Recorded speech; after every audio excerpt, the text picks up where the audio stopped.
Welcome back to Module 2 of the Office 365 Fundamentals course. My name is Alistair Spears. And I'm Jeff Medford. So we're here today to talk about Office 365 for IT professionals.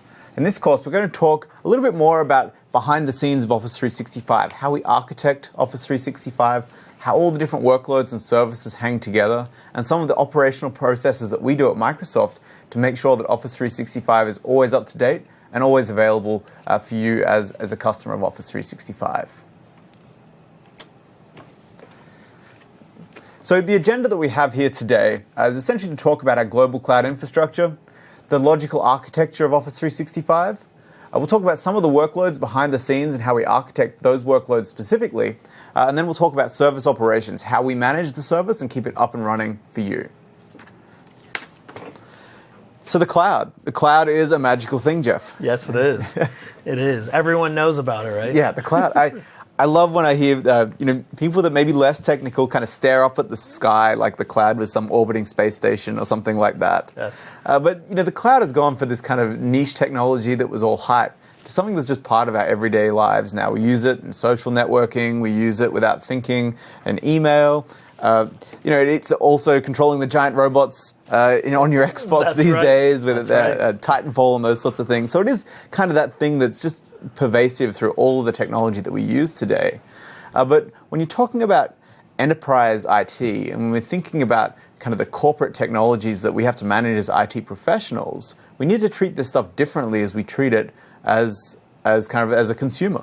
Absolutely. There's different rules and there's different engagement models. And so as IT pros, we need to think about the cloud as how we can help have control, how we can help our end users, and how we can utilize the cloud as a resource, and maybe not as some of the consumer vision of, it's just all around us and my data is everywhere and I don't quite know. I'm signed up for 50 different services. From an IT perspective, we really need to think about how the cloud and our enterprise architecture interacts. That's right. And so when we think about Office 365, it is not a consumer cloud solution. It is an enterprise-grade cloud solution.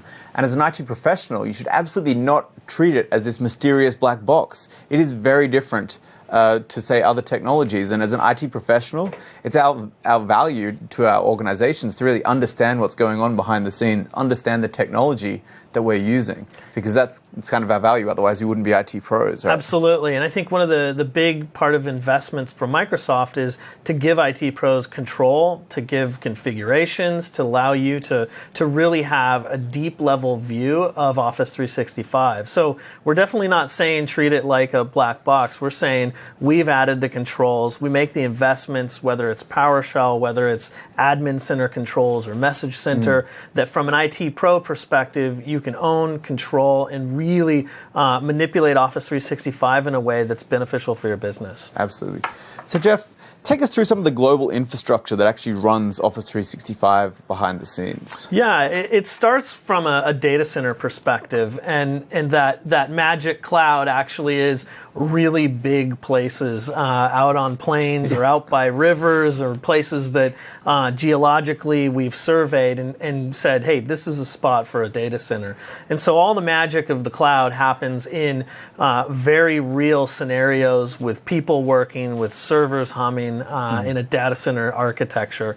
And on the screen right now, you're seeing basically a representation of that. And we say, and we joke about it a lot with customers, like, well, we have between 10 and 100 data centers for Office 365. So a pretty broad range. Yeah. We could be in your backyard or not. But what we try to do is focus them on regions. So you have regional standards, backups, primary, places where the data, maybe from Exchange or SharePoint, are in different locations in a region, but then we don't go outside that region. And I think that's the most important part, that even if we have hundreds of data centers, we keep them regional. We keep our customers focused in on where their business is, where data protection lies.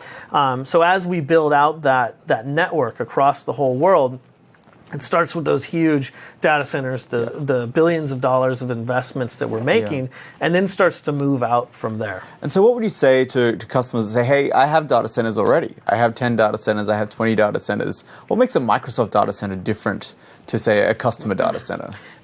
These are, between 60 to 100,000 to 400,000 types of servers, and we really don't call it a data center until we are in the hundreds of thousands of servers. So, it's the scale. It's the scale, and it's the services and the way that the architecture that we run, and you'll see that as we go through this module. Kind of the inside look is it's not just that physical location that differs from what our customers might be able to employ. It's the billions in investment. Right. It's the fact that we are running extremely large farms or exchange environments for our customers. But it also takes it beyond that, and we go down into the CDN and bringing the Microsoft network as deep as we can and as close to our customers as possible. I think that's another piece from an investment perspective, that our customers can have some peering points. They can have CDN. They can cache. They can bring some of that out to their branch environments. But from a Microsoft perspective, we're talking about a global network, and we're talking about a world-class network that goes from the data center out to the CDN as close as we can to our customers, and then connects them across the world so that wherever you are, and we talk about working anywhere, working at home, whatever it is, that the fewest amount of hops possible until you get on the Microsoft network, where we can help control and have quality on that traffic. Right. So even though there may not be a data center in your city or your country or your region, there's probably a CDN that you're connecting to that is actually on the Microsoft network and is giving you a really fast connection on that backbone, on that fiber backbone back into the Microsoft data center. Absolutely. And as we go through and talk about like a specific location, you might think of the U.S. as the region, and we have primary backups, we have data centers all around from a U.S. perspective, and then it goes out to those CDNs, but it doesn't stop there. So you have those core data centers, you have the ability to move, we move data and we move those connection points as deep as we can, and then we start getting into what we call metro solutions or peering points. So we connect into the IP peering networks. Microsoft then drives it deeper so that from a core data center, you have the edge node. From the edge node, you then go into the metro solution. And that's connecting our business customers into our network even deeper. Right. And Microsoft has invested heavily in these connections, IP peering points, agreements with providers, so that from a specific ISP, you have the best possible scenario going through. The other piece I wanted to get to is that last mile. And with last mile, it comes actual applications running on your laptop, running on your desktops. And it's the applications and the way that Office is built that allows that maybe point-to-point or peer-to-peer communication. The ability for Lync or the ability for Outlook to cache and understand that it is a desktop application that's running on Windows or running on the Mac and is going to give you a better experience because you can have offline access. You can have quality between those peer-to-peer. Lync Voice is an example. When you connect from a link online to another link online, it doesn't have to travel through that entire network. It actually goes peer-to-peer, and it finds that least cost route between the two. And I think that's a really important point, because a lot of IT pros kind of think of the cloud as synonymous with the web. And so the browser experience is how you get into the cloud. But the cloud is so much more than just a browser, just that kind of HTTP traffic. And so when you have things like Office apps that are cloud-enabled, that are talking to the cloud, you can bring in all of that asynchronous communication. You can take a lot of that kind of noise on the network that may be because you're traveling or you're moving between Wi-Fi networks or something like that.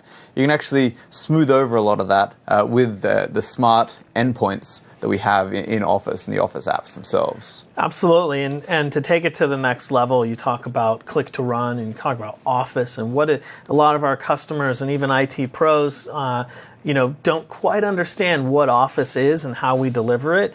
And a lot of questions we get is, well, what is the bandwidth it takes? How do I install it? If I have 100,000 employees all trying to install Office, how do I control that? And that's where we give that control back to IT and say, you have the gold image. Even though it's Office 365 Pro Plus, you actually can store that on your own network. You control the updates. And from a network perspective, it becomes a moot point. Yeah. And so there's a bunch that we're going to talk about in the deployment scenarios that really help IT pros deliver on, hey, we're getting to the network quickly. We're looking at how we invest in our bandwidth, as that's a part of what a service is, but also features from an application standpoint, from a deployment standpoint, that mean you can control that bandwidth. You can really help your end users have a great experience. Fantastic. So let's have a think about inside of the data center now and kind of what really is a data center when we're talking at a Microsoft scale. When we think about the data center components, often we just think about the IT components inside a data center, right? It's a bunch of servers, a bunch of technologies. But to our data center engineers, IT is almost like the most trivial part of the system, right? They're many times they're not customer. really. Yeah, they're the customer. They're the noisy tenant, right? Yep. And the data center engineers are the landlord. And that customer or that tenant really has a couple of requirements. It needs power, it consumes a lot of power, and then it generates a lot of waste in the form of heat. And so it needs a water supply or something like that to take out those heats. And so from a data center engineer point of view, there's all these components that it takes up to just make sure that IT load is as happy as possible. Whether it's the computer room air conditionings, the chillers, condensers, cooling towers, back to a ready water supply, or whether it's the UPS systems, the transformers and generators to make sure that that's a reliable power supply going through. So all of these components are kind of things you need to think about when you're building a really big data center as well. So I want to take you through kind of a couple of pictures of what our data centers actually look like. I think it's one thing to kind of hear about data centers, but I think the pictures really kind of show up some of the great capabilities of the Office 365 data centers. Yeah, absolutely. So here we're looking at kind of a traditional co-located data center environment. What you can see here, it may look fairly traditional to you, but there are a couple of things that I'll point out that make it very different from, say, a traditional data center that you run in a spare room in your office or something like that. Firstly, you can see the levels of access control we have. This particular pod of servers has its own access control, has its own security system, has its own door, own gated doors down the end of it as well. And then you can see every rack is locked and keyed and marked as well. And then, of course, every server is marked, and all of this stuff is tracked. All the access control is tracked as people go into these servers if they need to do anything on site itself. You can see at the top the fiber backbones that are running to all of these servers.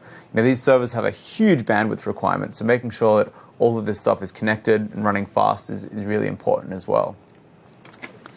I've been to a couple of these data centers, and one of the things that always amazes me as an IT pro and someone that used to fiddle around with servers was that they had the neatest cabling I'd ever seen. Yeah, absolutely.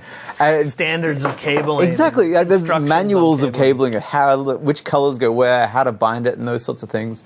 And it's just one of those levels of details that you have to have when you're running hundreds of thousands of servers. Like when you have something that's miscabled or something like that, it just adds that little bit of extra complexity and adds that little bit of extra, kind of what we call configuration drift, that changes the system just that little bit, that when something goes wrong, it makes it even harder to look at as well. Here's a picture of some of the air handling units in that kind of traditional data center. And these things, even these things are modular as well. And you can see here the modular units that we use for the air handling and cooling units here. They can very easily be swapped out, pulled out, replaced if something goes wrong as well. Rather than try to fix the unit on site, it's better off to just replace it altogether and fix it with someone that actually has the expertise. And when you can do that, when it's not a mission-critical system anymore, because you have redundancy in those systems, you can fail over, you can keep running without worrying about anything. So that's kind of a traditional look at data centers running at a Microsoft Cloud scale. But we also have some more kind of innovative, non-traditional sort of data centers as well. And this is a picture of one of them out at our Quincy data center. Quincy is in eastern Washington. It's the part of Washington State where Seattle is, that is dry and sunny, unlike Redmond, where we're from. Yep.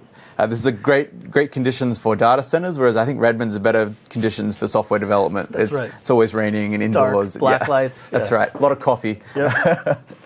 But what you can see here is this IT pack, and the IT pack is kind of Microsoft speak for the IT pre-assembled components. And what you can see, it just fits together like Lego here. You see that core IT load there that has about a capacity of 4,000 servers.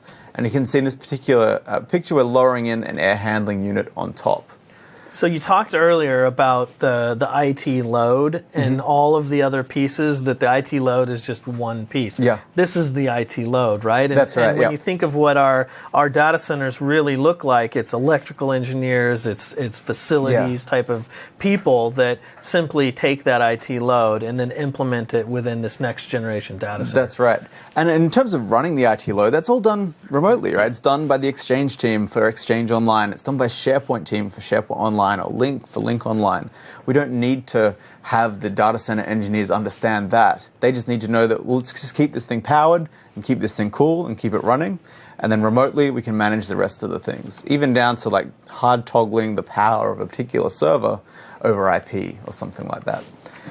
So in terms of this, you can see as we lower on that unit, and we just stack them all together. And stacking them all together, we kind of end up with a complete outdoor data center. And you can see here, we have some air filtration units on the front. We have air handling units lowered on the top, and then that core IT load there. And the idea behind this system is it's completely self-contained. So it doesn't need to use electricity to run some of those cooling systems and those sorts of things. It's all using abatic cooling. Essentially, the air is flowing through the data center. The servers are naturally sucking through that air.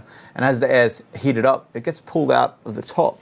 And so just pulling out the air out of the top has that airflow going through the data center and keeping it cool without having to use any power other than to operate the monitoring technologies or opening the vents to control the temperature and those sorts of things as well.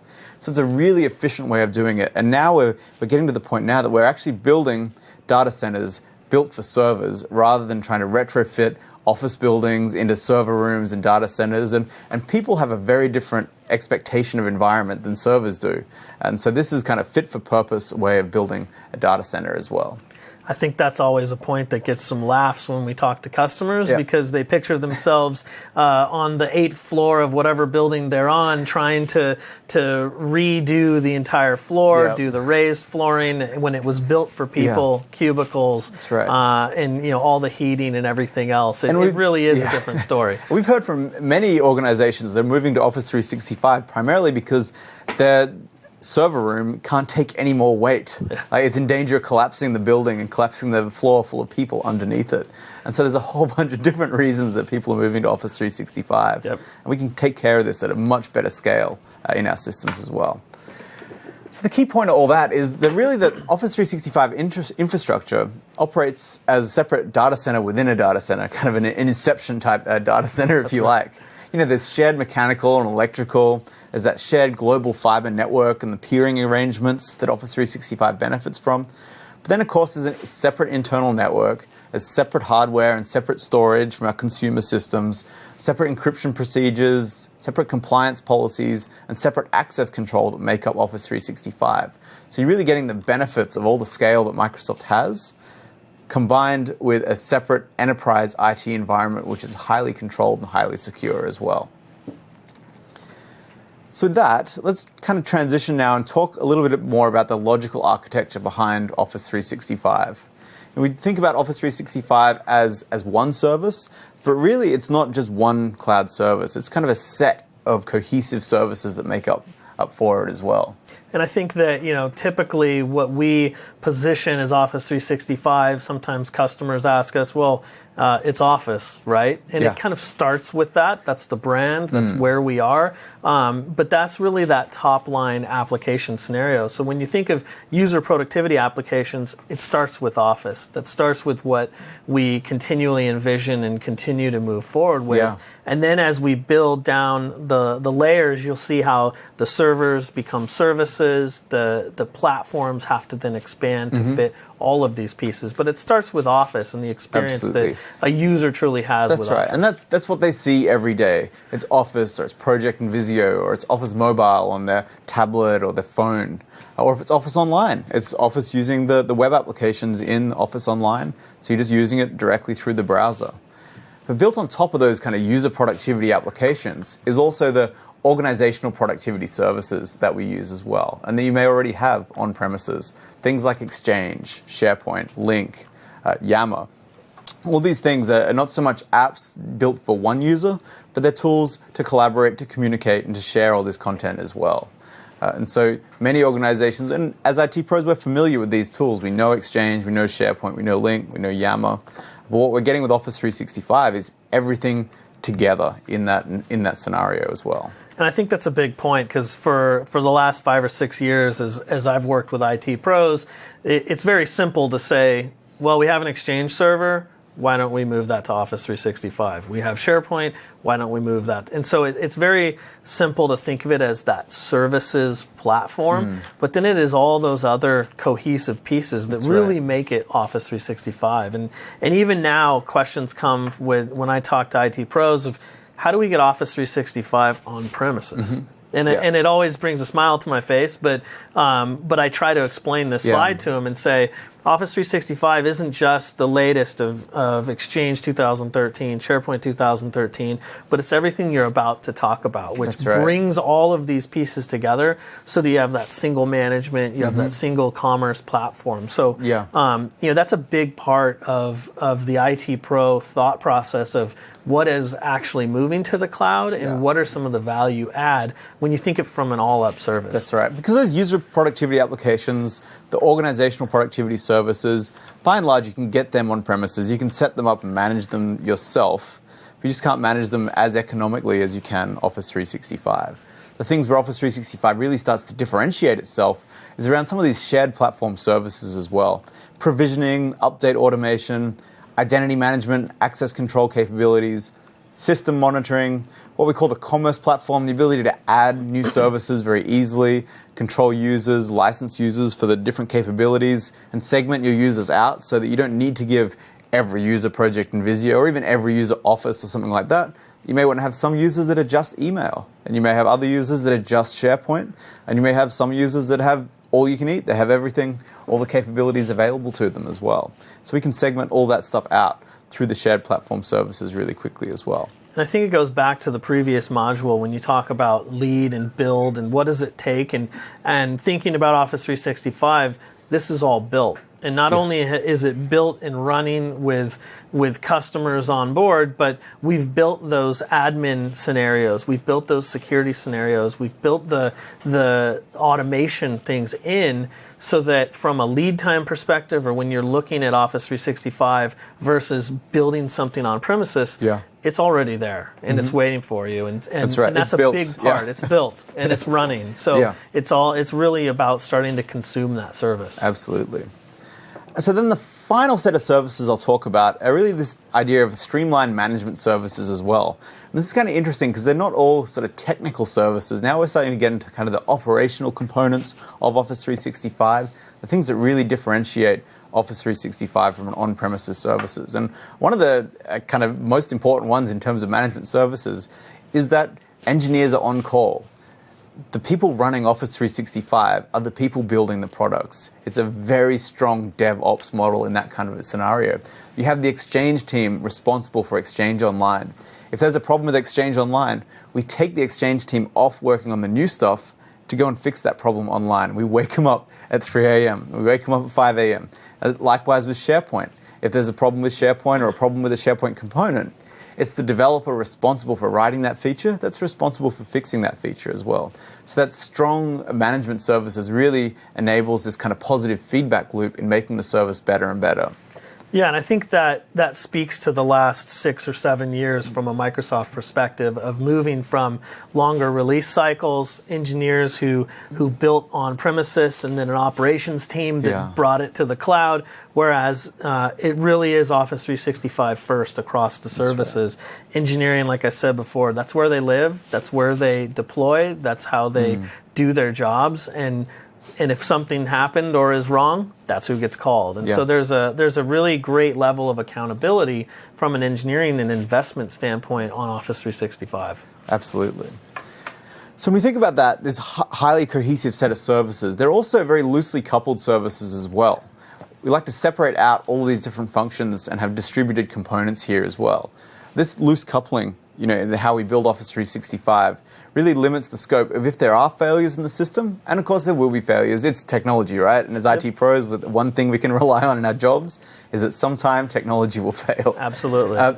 And so this loose coupling really limits the failure scope of that. So we don't want a situation where a bug in the Exchange transport causes SharePoint to crash, or something wrong in Windows Azure Active Directory causes Exchange to crash as well. And so we want to make sure that all these components are isolated and relatively independent, even though they're strongly cohesive set of services as well.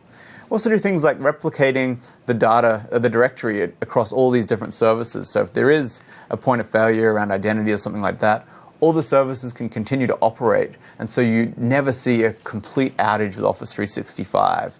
You may see isolated blips as we're working up to fix different things, but the system essentially operates and runs on and on as well.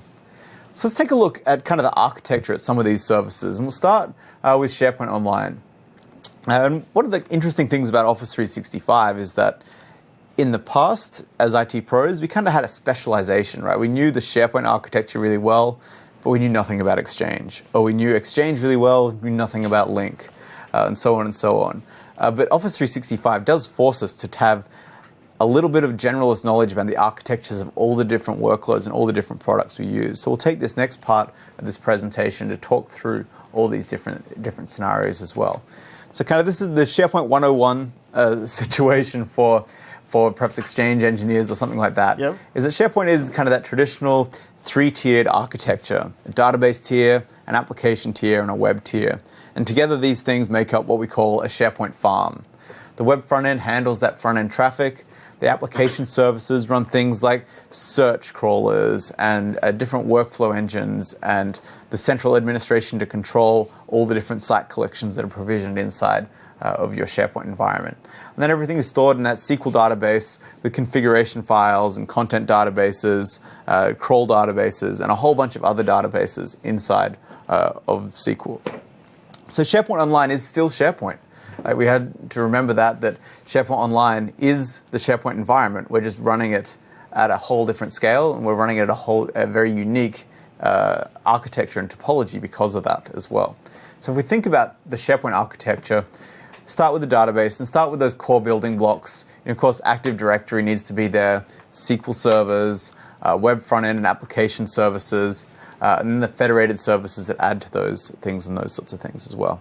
So these core components are all run inside a Hyper-V environment. In terms of SharePoint Online, everything is virtualized inside of the data center. So it's only the host machines that are the physical environments, and everything else is a Hyper-V environment. So we can scale really fast, roll out features really fast, move between different hardware sets really fast as well. So when we think about that IT load, this might be what an IT person has from a SharePoint farm perspective. Absolutely. So it is SharePoint, and it is building that on top of the multi-tenant environment. And that's a big point to make, is that this is the constant evolve of SharePoint. But it starts from probably what you have within your environment and what you are currently used to functioning with. And then we start to take that to the cloud scale. Absolutely. And so all those skills you have around SharePoint and the understanding you have around SharePoint and Exchange don't go away just because you become an Office 365 IT pro. You just need to up-level them a bit and think about the bigger architecture now that we're running hundreds and thousands and even hundreds of millions of users through these systems as well. So when we think about that kind of core building blocks of what makes SharePoint, we actually wrap that up into what we call a stamp.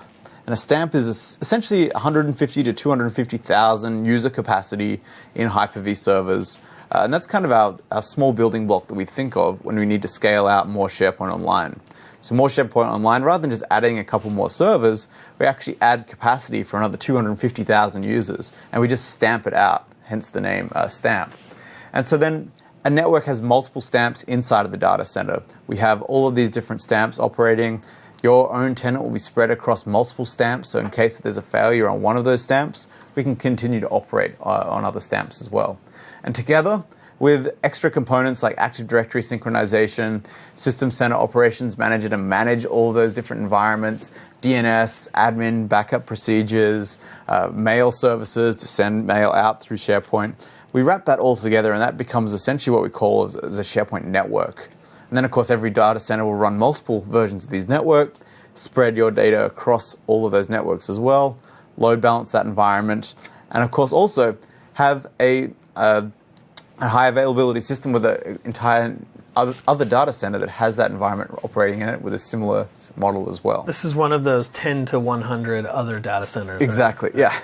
In the same region, though. Yep, yeah. In the same region. And then kind of the other stuff that makes SharePoint Online unique is the stuff that we build around it to manage this infrastructure as well. So even while a web front-end server may look pretty similar to what you run on SharePoint on-premises, it's the stuff that we do to manage that environment. It's the grid manager that manages this grid of networks and stamps, the global directory, the tenant administration, the domain name services, the Azure connections for blob storage and those sorts of things, and also how we use the CDN services that make up what's unique about SharePoint Online. So perhaps to simplify that down, let's take an example of what would happen when we just save a document into SharePoint Online.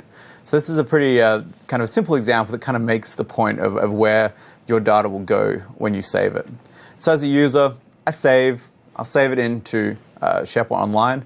Essentially at this stage, I'm making one copy of that document. And so if something happens with that one hard drive, I've lost the document, right? So this is kind of the worst SharePoint architecture you could ever have. Server under your desk. Exactly. Yeah.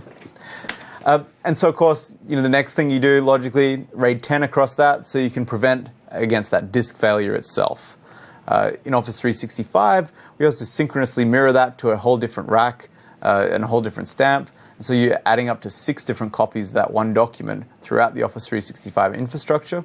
And we asynchronously ship those logs across to a second data center so that your failure scope there is limited to a data center level. So if a data center goes wrong, you still don't lose your data as well. Then, of course, you may get data corruption. You don't want that to be synchronized across all the environments as well. So there are scheduled backups that come into play here. There's asynchronous replication of those scheduled backups across the Office 365 scenario as well. So if there is corruption in that stamp level, we can do point-in-time restores back into that environment to repair the health of that particular set of users running from Office 365. But to the end user, they drag the document into OneDrive for Business, into their team site. Exactly. And we are doing everything else on that. Yeah, all this is invisible to the users. Yep. So if there is kind of a user error, yep, and we know it all happens, if there's a user error somewhere in this environment, we need a way for the users to be able to recover that document without having to go back to the scheduled backups or anything like that. That's a pretty costly operation. That's something has really gone wrong if that has to actually happen. And so we have this concept of recycle bin in SharePoint and SharePoint Online. So the user can restore from the recycle bin. The site administrator can restore from the recycle bin if something goes wrong as well. And so we have multiple ways to restore that document without even having to go back to the tape environment as well. And then, of course, there's a client-side cache of that document as well. So inside of Office, Office is doing that asynchronous save up into SharePoint Online and can keep a copy locally. So if there's a problem at the network level with just being able to connect to the data center, maybe the data center is completely healthy, SharePoint Online is completely up, but something's gone wrong with the home internet connection or something like that, you can still get to that document through the client-side cache. So let's talk about Exchange now. And Exchange Online has a very different architecture to SharePoint Online. I started my career as a SharePoint Online guy, and we always used to think about SharePoint farms. Yep. And the one point of advice for anyone that's a SharePoint person is never tell an Exchange guy that it's an Exchange farm. We don't use that term. Exchange farm is a bad term. Yep. Quick tip of the day. Exactly. So career-limiting move right there. So in the nature of Exchange, though, is a little bit different. You kind of divide up an Exchange server into a couple of roles. A CAS server, the client access server, and the mailbox server as well. And so the client access server is receiving that traffic, and the mailbox server is storing the mailbox itself. And so we group both of these together into a couple of different things. A CAS is grouped together with a number of different CAS servers, and that provides a CAS array. So it provides failover of that front-end environment there. Then your mailbox servers are grouped together into a database availability group, so that if something goes wrong on one of those servers, they can fall back to another one as well. And then, of course, there's a edge server in play over there, and the edge server kind of controls and routes traffic around to all of those different CAS servers as demand. So when you think about Exchange architecture, I mean, this would be a typical scenario for our customers. Yeah, that's right. And this is something you'd run on premises exactly the same way throughout different environments as well. Yep. One of the things that we often do, though, to kind of simplify that, from an on-premises point of view, is we do like to combine together those mailbox servers and the CAS array servers as well. Gives you that same level of control, and every CAS server can talk to every mailbox server. But just combining it that way just gives you more bang for your buck in terms of reliability without having to have all those different servers. And most people generally combine these roles together so that you're running your DAG and your CAS array, and your CAS array on the same set of servers itself. So then in terms of like how Exchange talks to all of this, and we'll get a little bit deeper here, essentially everything is talking then to the CAS server, and the CAS server is then talking down to that mailbox server, depending on what you're connecting to and what you want to get out of it, you connect there as well. The kind of only real difference there is unified messaging, and unified messaging kind of talks to the CAS server to get the information about that particular mailbox server, and then talks directly to that mailbox server to put in things like voicemail messages in there as well. So as we think about on-premises architecture, lead times, build-outs, this is what we're building out. And this is what, from an IT pro perspective, this might be what you think about every day when you're going through what your next Exchange architecture might look like. Exactly. And we're always thinking about scale when we're building out on-prem. Before you even start, it's like, how many users do I have? What's my anticipated growth? What size mailboxes do I want? What's my archive sizes? All those sorts of things come into play when you're building an on-premises Exchange environment. But for Exchange Online, it's already built for you as well. And so essentially, we build out these partitions, and these partitions of CAS arrays and database availability groups. We essentially scale them out really quickly as well. One of the interesting things I think about Exchange Online is that we don't ever patch any of these servers as well. It kind of blows people's minds when we first talk about, what do you mean you don't patch Exchange Online? And the nature is that there's just too many servers to patch. Right? Too many servers to patch, too hard to patch all those servers. And one of the reasons why patching is really hard when you get to this scale is that you introduce this configuration drift. You introduce this nature that one server is just that little bit different to every other server. And if there's just some tweak that's going on, the patch hasn't applied right, or it applied at a really weird time, all of a sudden that server is just a little bit different to everyone else. And you kind of get that butterfly effect or that chaos theory happen when you have hundreds of thousands of servers here. You don't know what's going on, and it's really hard to track down those problems and those sorts of things.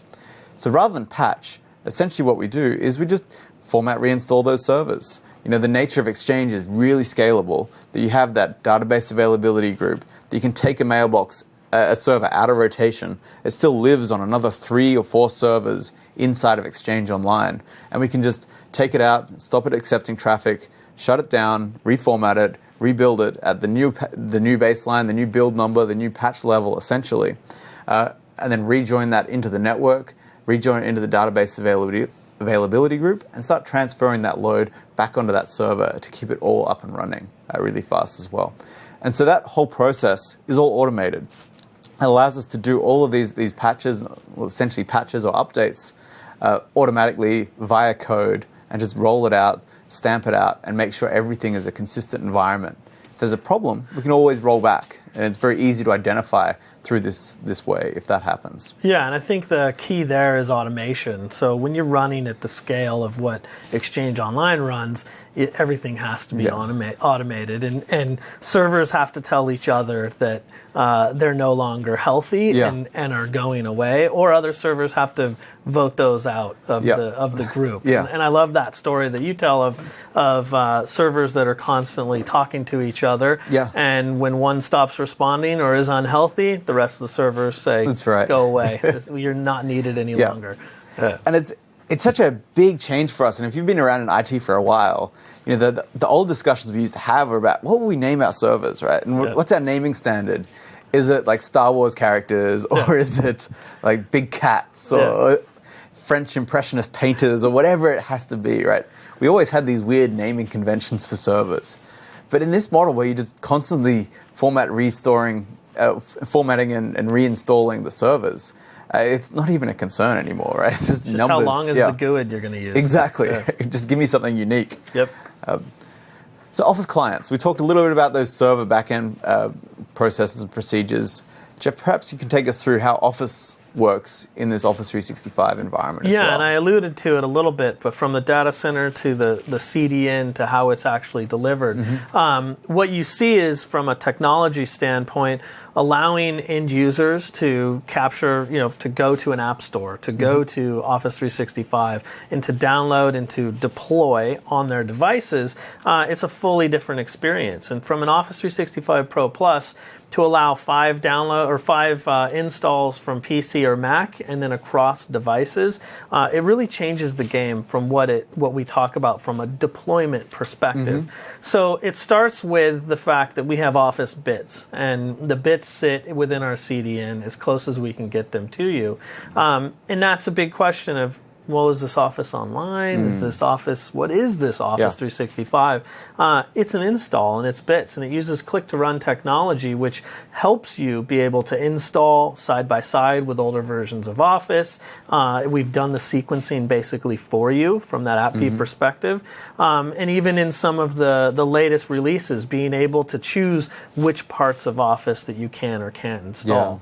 But it starts from that CDN, being able to pull that, and you see here on the slides that it's pulling into your software distribution. And that's one of the main key things that I want to make a point of, is that you control the access, the installation, the way you push it out to your end users. So when you're going to an Office 365 Pro Plus deployment, as an IT pro, you have the tools necessary through the Office deployment tool, through the configuration files, to truly control the cloud version of Office. So you bring it into that software distribution method, whichever one you're using, you push it through to those work PCs. From an end user perspective, they see it as a new install.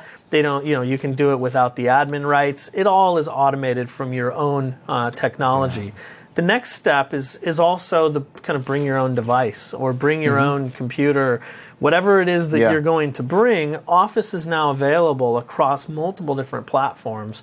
And from an end user perspective, they can consume it in a way that makes sense to them. Maybe they have a home PC or a work PC that you allow them a little more control over. They can simply go to Office 365's log in and download and stream those bits directly from the portal.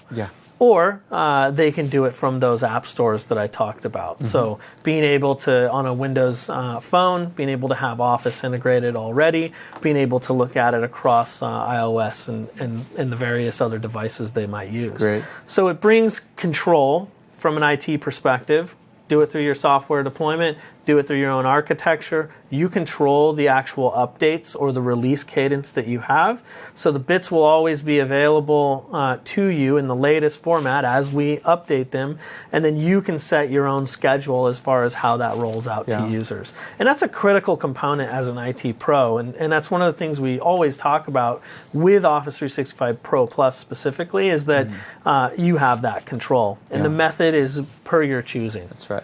And I really love this model, because in the old days, if you remember back, that you get your software. If you're a large business or something like that, you wanted to package it and push it through System Center, you'd get the actual bits from this obscure volume license service center. And then you had to be like the guy that signed the checks before you got the login into that application. And as the IT admin, you were never the guy that signed the checks to get that software. And so you had to hunt around to find, hey, who signs the checks? Who has the login to this weird portal? And then you find a finance manager or a procurement manager that has forgotten their live ID or whatever they use to log into this system. And now that content delivery network has all the Office bits. Those Office bits are available for anyone to actually download. And we actually have a tool, the Office deployment tool, that you can pull down from TechNet. And what this tool allows you to do is just automate that dragging down those bits, automate that copy down to somewhere on your file share or on your PC or on your network drive somewhere.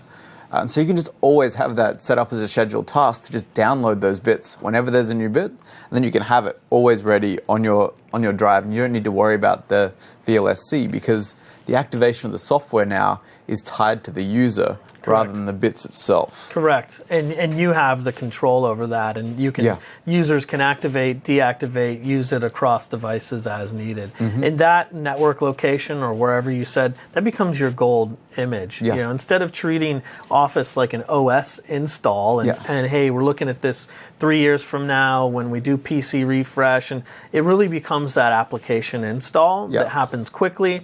It doesn't disrupt previous versions of Office, and you can continue to use it immediately. So, and that's a very important point. And I think, you know, for everyone out there, Office is an app, right? Office is an app. It's a lot of apps. It's a big app, but it's still an app. It's not an operating system. Don't treat it like an operating system. Correct. Because it's nothing like it, right? It's an app. And whereas, as you go to other devices like iPads, iPhones, Android devices, Office is an app, and it's just click, click, and then it's there. And the same thing applies to Windows PCs as well. You just click the app, and it's there. Of course, you can control it with software distribution, Active Directory, and all those sorts of things as well. But it is just an app at its point. And there's a whole MVA session on that. Curtis and Dean have spent a lot of time, 8 hours, talking about all the different things you can do with it as well. Absolutely. So what I wanted to switch over now is really service operations. And we've talked about what the data centers look like, how we push it out to our customers, what it actually looks like from the end, like really inside Office 365 from an Exchange and SharePoint perspective. A lot of the big questions are always around control from an IT pro, IT admin is how does Microsoft either help our customers or our partners, or how do we help directly with troubleshooting and getting connectivity and really the role-based access control. Sure.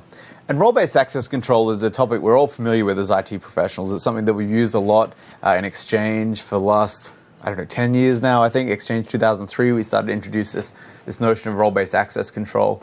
And the same thing applies to Office 365. We use role-based access control to control who has access to different services inside of Office 365.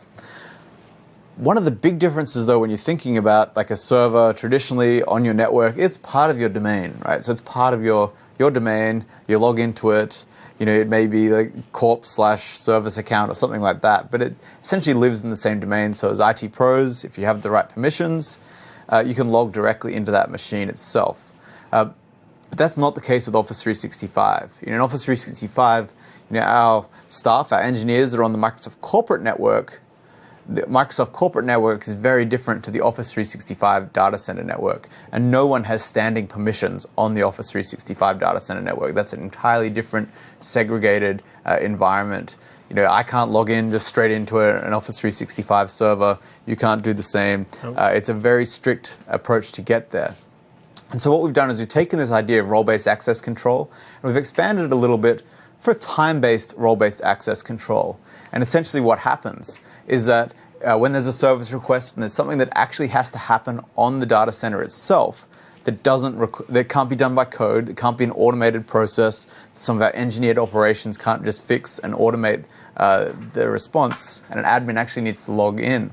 They raise a service request, much like you'll raise a service request when you need some sort of change to happen on the service itself.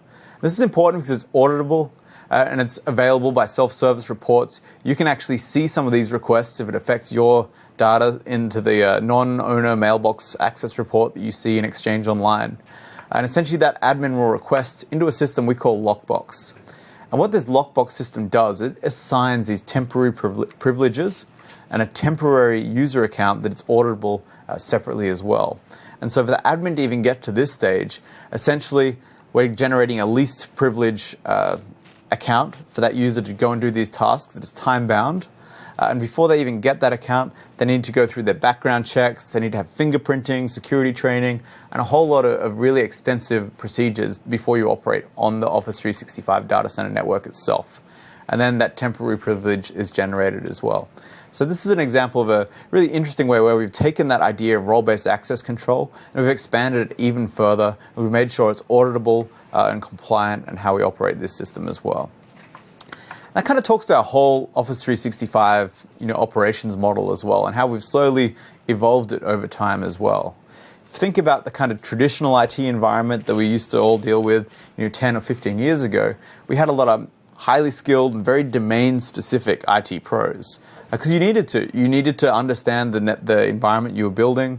You needed to put it all in place. You needed to understand the capacity.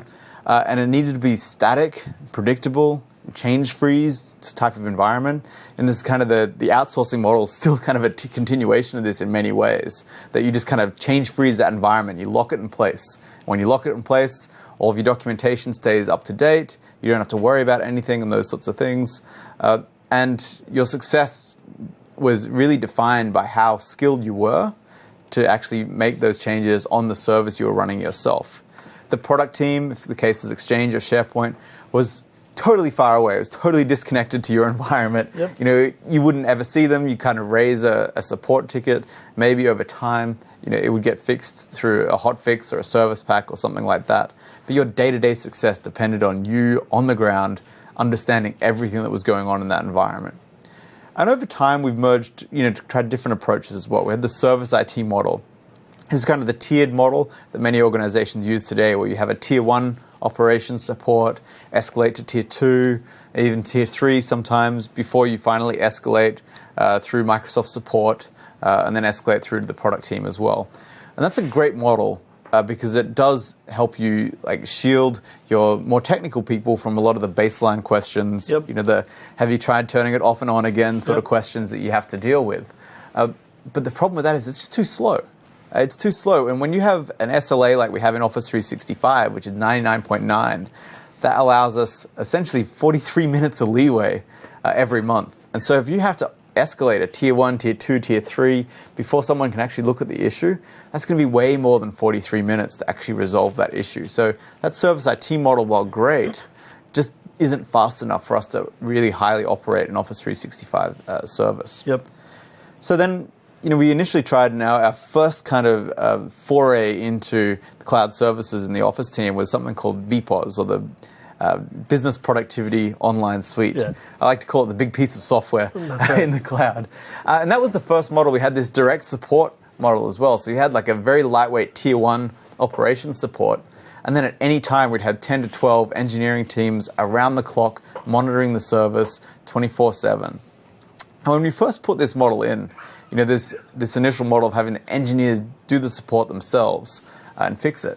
You know, there was a lot of outcry, right? Because, you know, this time BPOS was based on 2007. We were gearing up for the 2010 waves, Exchange 2010, SharePoint 2010. When there was a problem in the service, we took those engineers off the line. They stopped checking code, they stopped working on the new stuff. They had to go and fix the old stuff.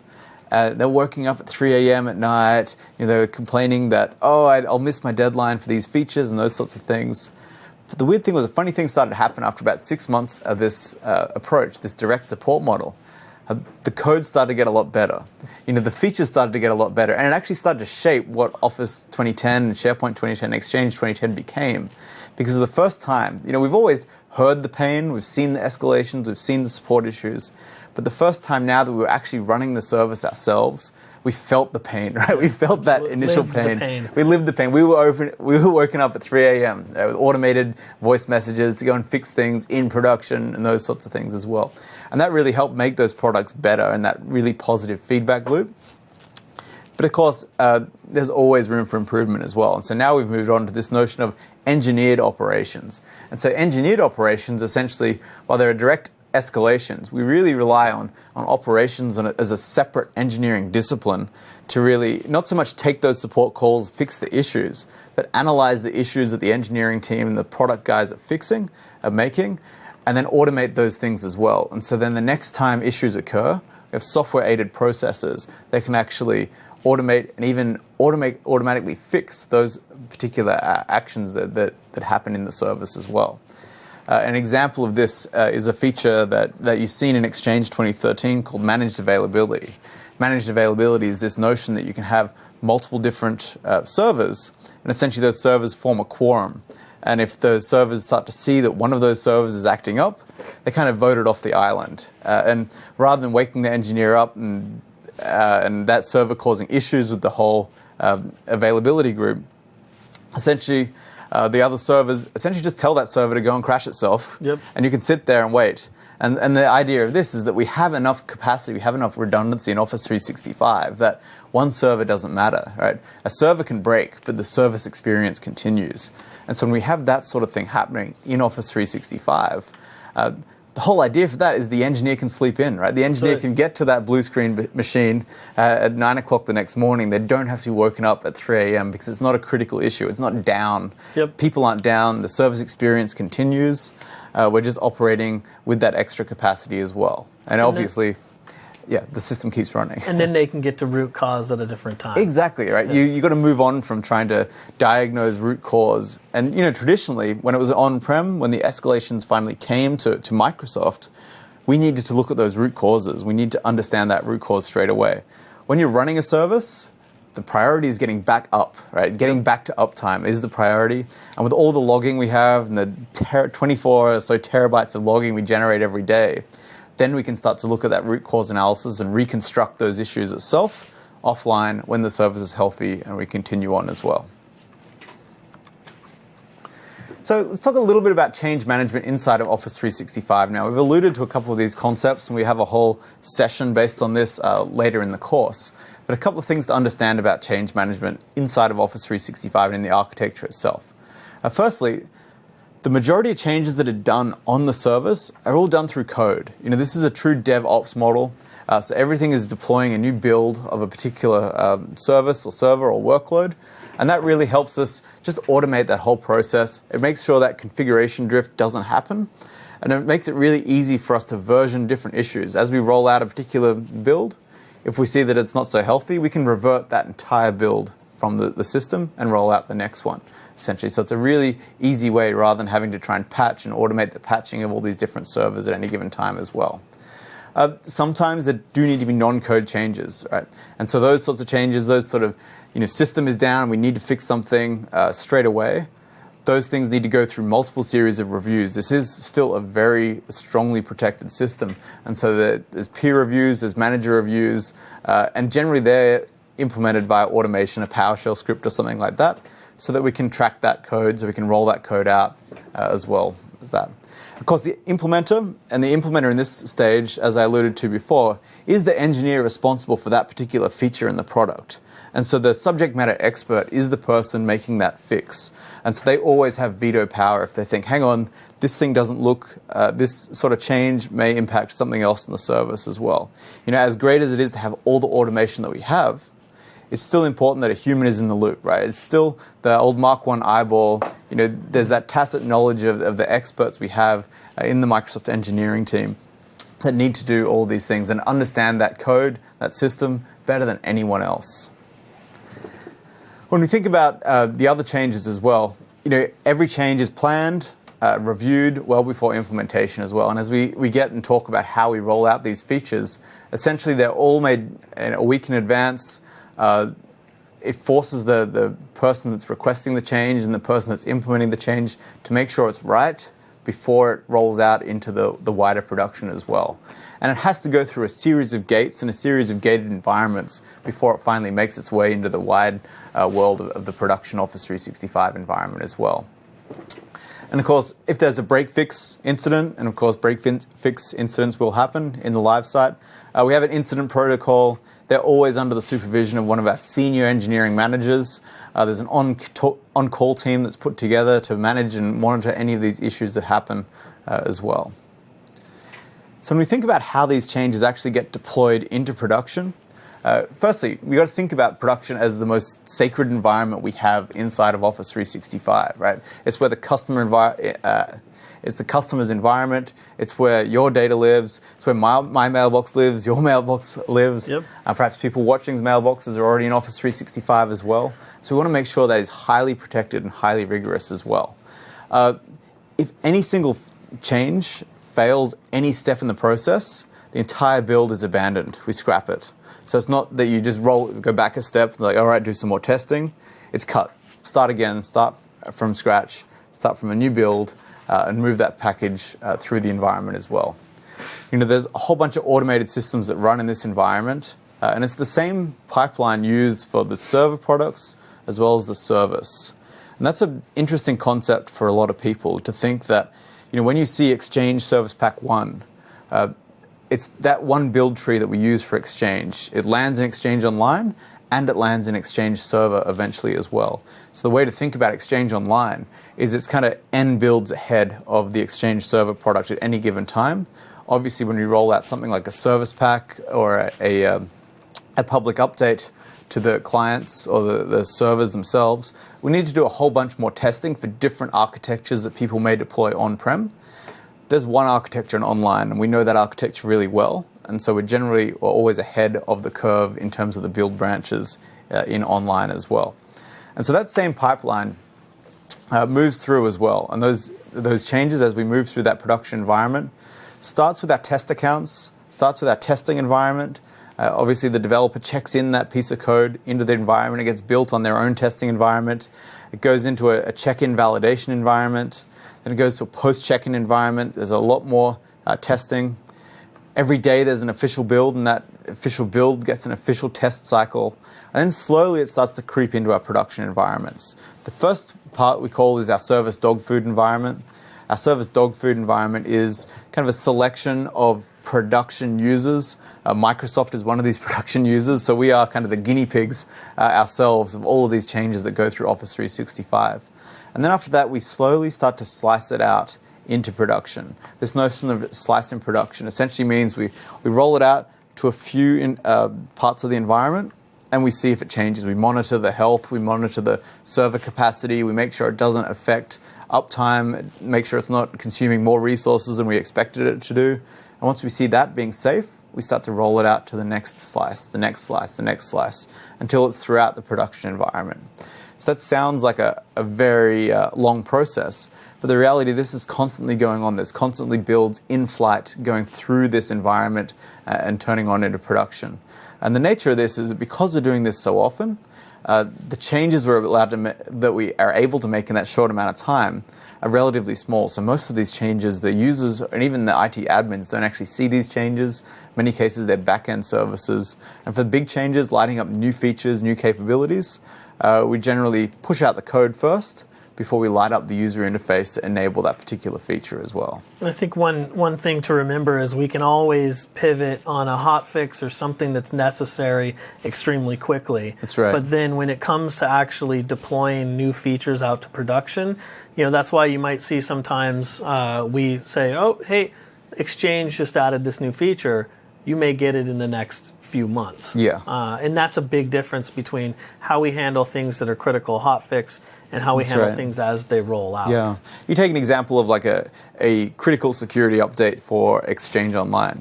We can push that out within 24 hours, all the different servers in Exchange Online.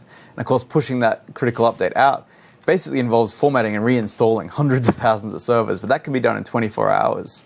But then things like increasing mailbox size from 25 gigs to 50 gigs, yeah, we can do that at a much slower pace. Make sure it's right, make sure it doesn't impact the rest of the environment, and then gradually ripple that feature out to all the pieces in production as well. So to kind of conclude, this part of this module, really Office 365 really supports your business. It's a couple of different ways. It's really secure, really reliable, and extremely efficient environment. It is still controllable. It's still easy for you to secure the environment yourself. And of course, we have a whole lot of compliant processes that we audit through standards like ISO 27001, SSAE 17, FERPA, FISMA, HIPAA, EU model clauses, EU safe harbor rules and regulations as well. So there's a whole bunch of things that we do to make sure that this environment is secure.